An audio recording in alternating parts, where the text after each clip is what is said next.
بسم اللہ الرحمن الرحیم۔ شروع اللہ کے بابرکت نام سے جو بڑا مہربان اور نہایت رحم کرنے والا ہے۔ نمرا وائس سٹوریز چینل دیکھنے والوں کو میرا پیار بھرا سلام۔ السلام علیکم ورحمۃ اللہ وبرکاتہ۔ پیارے دوستو، آج میں آپ کے ساتھ ایک ایسی سبق آموز کہانی شیئر کرنے والی ہوں جس کو سن کر آپ کو ایک بہت ہی اچھا سبق حاصل ہوگا۔ پیارے دوستو، بہت عرصہ پہلے کی بات ہے کہ ایک بادشاہ بہت ہی امیر تھا اور اس کی ایک اکلوتی بیٹی بہت ہی خوبصورت تھی۔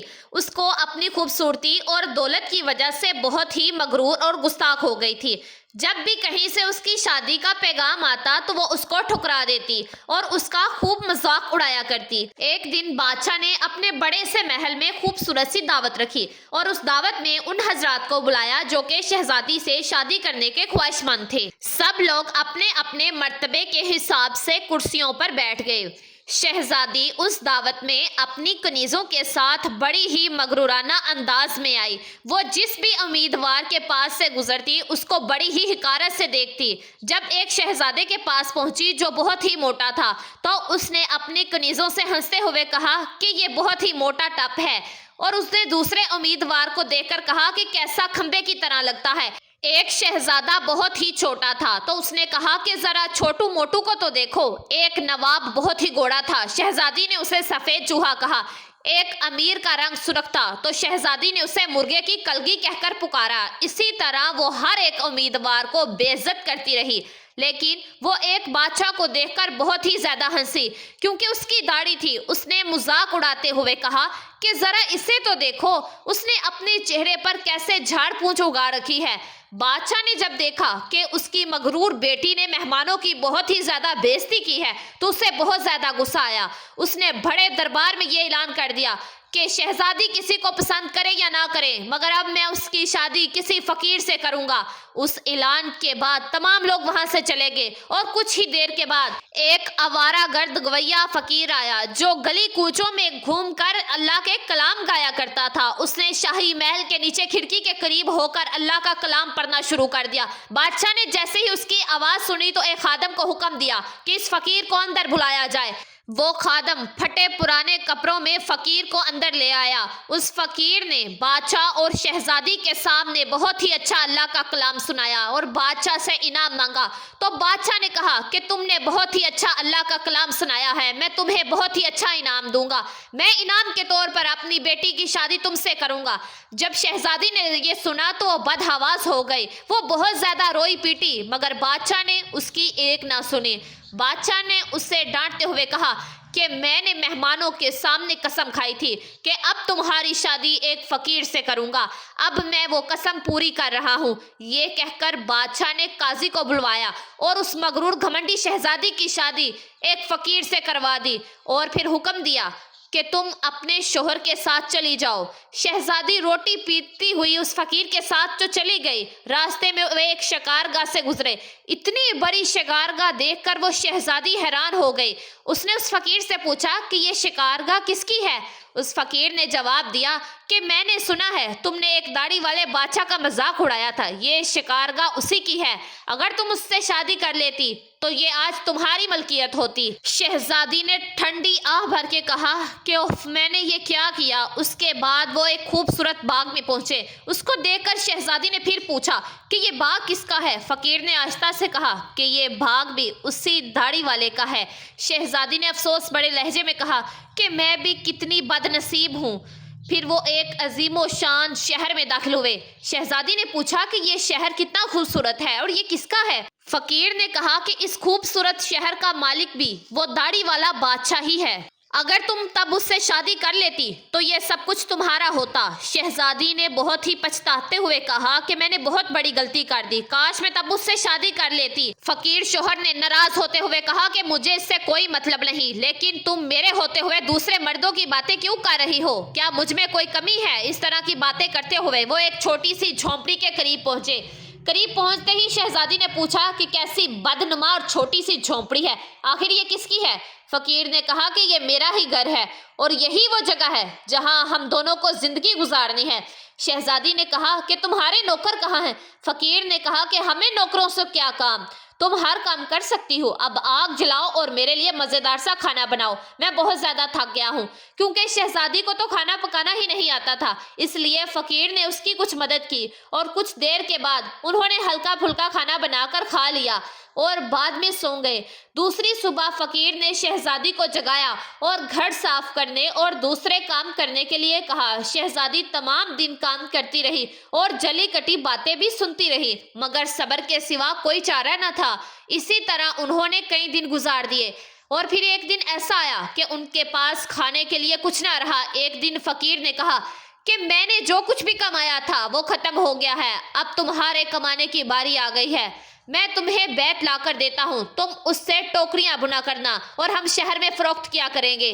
یہ کہہ کر وہ فقیر جنگل کی طرف چلا گیا اور بیت کاٹ کر لے آیا اور شہزادی نے ٹوکریاں بننا شروع کر دی۔ اس نے پہلے کبھی ایسا محنت کا کام نہیں کیا تھا، اس لیے اس کی انگلیاں زخمی ہو گئی اور اس سے خون بہنے لگا۔ یہ دیکھ کر اس کے شوہر نے کہا کہ میرا خیال ہے تم یہ کام نہیں کر سکتی، میں تمہیں سوت لا کر دیتا ہوں، تم اس سے سویٹر بننا۔ مگر وہ یہ بھی نہ کر سکی۔ فقیر نے کہا کہ تم میرے لیے بالکل بیکار ہو، کوئی کام نہیں کر سکتی، تم سے شادی کر کے مجھے بہت ہی زیادہ نقصان ہوا ہے۔ بہرحال میں کوشش کرتا ہوں کہ تمہارے لیے مٹی کے برتن لے کر آؤں، بازار جا کر اسے بیچ دیا کرو۔ مغرور شہزادی نے کہا کہ جب میں بازار میں کھڑی برتن بیچ رہی ہوں گی تو میرے ملک کے لوگ مجھے اس حال میں دیکھ کر مجھ پر ہنسیں گے۔ فقیر نے کہا کہ یہ میرا مسئلہ نہیں ہے، اگر تم بھوک سے مرنا نہیں چاہتی تو تمہیں یہ کام کرنا ہی پڑے گا۔ جب وہ شہزادی بازار میں برتن بیچنے کے لیے گئی تو ایک خوبصورت لڑکی کو لوگ بازار میں برتن بیچ کر دیکھتے تو اس پر ترس کھا کر کچھ نہ کچھ خرید لیتے۔ وہ برتن بکنے کے بعد فقیر نے اسے اور زیادہ برتن لا کر دیے۔ اسی دوران ایک دن ایک بدمزاج سپاہی وہاں سے گزرا، اس نے بازار کے بیچ میں برتن رکھے ہوئے دیکھ کر انہیں لات مار کر توڑ دیا اور کہا کہ آئندہ اس طرح راستے میں برتن مت رکھنا۔ شہزادی بہت پریشان ہوئی، اس نے سارا واقعہ آ کر اپنے شوہر کو بتایا۔ شوہر نے کہا کہ تم انتہائی بے وقوف لڑکی ہو، تم سے کس نے کہا تھا کہ بیچ بازار میں برتن لے کر بیٹھ جاؤ، آخر وہاں سے لوگوں کو گزرنے میں دشواری ہوتی ہے۔ میرا یہ خیال ہے کہ یہ بھی تمہارے بس کا کام نہیں ہے۔ خیر، میں شاہی محل جاؤں گا، ہو سکتا ہے کہ تمہارے لیے وہاں کوئی نہ کوئی کام مل جائے۔ یہ کہہ کر وہ شاہی محل روانہ ہو گیا۔ شام کو فقیر نے گھر آ کر کہا کہ شاہی محل میں تمہارے لیے مددگار باورچن کی جگہ مل گئی ہے، اب کم سے کم ہمیں کھانے کو خوب مل جایا کرے گا۔ اور اس طرح ایک مغرور شہزادی ایک مددگار باورچن بن کر رہ گئی۔ وہ ہر روز صبح سے شام تک باورچی خانے میں سارے کام کیا کرتی اور شام کو لوگوں کا بچا کھچا کھانا لے کر وہ گھر واپس آ جاتی اور اس طرح دونوں میاں بیوی کا گزارا ہو جاتا۔ محل میں آئے ہوئے اسے کچھ ہی دن ہوئے تھے کہ اس نے سنا کہ محل میں کوئی شادی کی تقریب ہونے والی ہے۔ مقررہ دن جب مہمان آنا جانا شروع ہوئے تو شہزادی باورچی خانے کی کھڑکی سے یہ سب دیکھ رہی تھی۔ ہر طرف بڑی ہی شان و شوکت اور دھوم دھام نظر آ رہی تھی، لیکن شہزادی اپنی قسمت پر آنسو بہا رہی تھی اور اپنے غرور و تکبر اور اپنی بے وقوفیوں پر پچھتا رہی تھی۔ اسی دوران کچھ کنیزیں آئی اور انہوں نے اسے بہت ہی مزیدار کھانے دیے جو اس نے ٹوکری میں رکھ لیے اور گھر کی طرف چل پڑی۔ ابھی وہ محل کے دروازے کے پاس ہی پہنچی تھی کہ اچانک ایک خوبصورت لباس میں ایک شاندار اور خوبصورت شہزادہ اس کا راستہ روک لیا۔ شہزادی نے نگاہ اٹھا کر دیکھا تو وہی وہ داڑھی والا بادشاہ نکلا جس کا اس نے خوب مذاق اڑایا تھا۔ وہ خوف اور شرم سے کانپنے لگی۔ اتنے سارے لوگوں کو دیکھ کر اس کا اپنے اوپر قابو نہ رہا اور گھبراہٹ میں ٹوکری اس کے ہاتھ سے گر گئی۔ اس ٹوکری میں جو سارا کھانا تھا وہ گر کر بکھر گیا۔ تمام درباری ہنسنے لگے۔ شہزادی کا یہ حال ہوا کہ کسی طرح زمین پھٹ جاتی اور وہ اس میں سما جاتی۔ اس نے جھٹکے سے اپنا ہاتھ چھڑایا اور بھاگنا چاہا کہ بادشاہ نے اسے لپک کر دوبارہ سے پکڑ لیا اور بڑی ہی نرمی سے کہنے لگا کہ مجھ سے ڈرو مت، تم نے مجھے نہیں پہچانا، میں وہی آوارہ گرد فقیر ہوں جو تمہارے ساتھ جھونپڑی میں رہتا ہوں، میں وہی سپاہی ہوں جس سے تمہارے برتن توڑے تھے۔ یہ سب کچھ میں نے صرف اس لیے کیا تھا کیونکہ میں تمہیں پسند کرتا تھا اور تم سے شادی کرنا چاہتا تھا۔ اب تمہارے غرور کا علاج ہو چکا ہے اور تمہیں ایک اچھا سبق بھی مل گیا ہے، پچھلی باتوں کو بھول جاؤ۔ دیکھو آج ہماری شادی کی تیاریاں ہو رہی ہیں۔ اسی وقت کنیزیں آئی اور اسے اپنے ساتھ لے گئی اور شہزادی کو دلہن کا خوبصورت لباس پہنایا۔ وہ دوبارہ حال میں آئی تو دیکھا کہ اس کے والدین اور اس کے تمام درباری بھی وہاں پر موجود ہیں۔ سب لوگوں نے اسے مبارکباد دی۔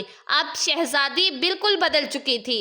اب اس شہزادی کا غرور، تکبر اور دوسروں سے جلن، حسد سب کچھ ختم ہو چکا تھا۔ اب وہ ایک بہت ہی خوبصورت اور اچھی شہزادی بن چکی تھی۔ جی تو پیارے دوستو، جیسا کہ آپ نے دیکھا کہ غرور اور تکبر تو اللہ کو بھی پسند نہیں۔ جو لوگ غرور اور تکبر کرتے ہیں وہ اپنا ہی نقصان کرتے ہیں، اور جو لوگ زیادہ پیسے آنے کی وجہ سے غرور اور تکبر کرتے ہیں، ایک دن اللہ تعالیٰ ان کا غرور اور تکبر خاک میں ملا دیتا ہے۔ پیارے دوستو، امید کرتی ہوں کہ یہ ویڈیو آپ لوگوں کو ضرور پسند آئے گی۔ اس کو آگے شیئر لازمی کیجیے گا، اور اگر آپ نمرا وائس اسٹوریز چینل پر نئے ہیں تو پلیز چینل کو لازمی سبسکرائب کر دیجیے گا اور بیل آئیکن کے بٹن کو پریس کر دیجیے گا۔ جزاک اللہ۔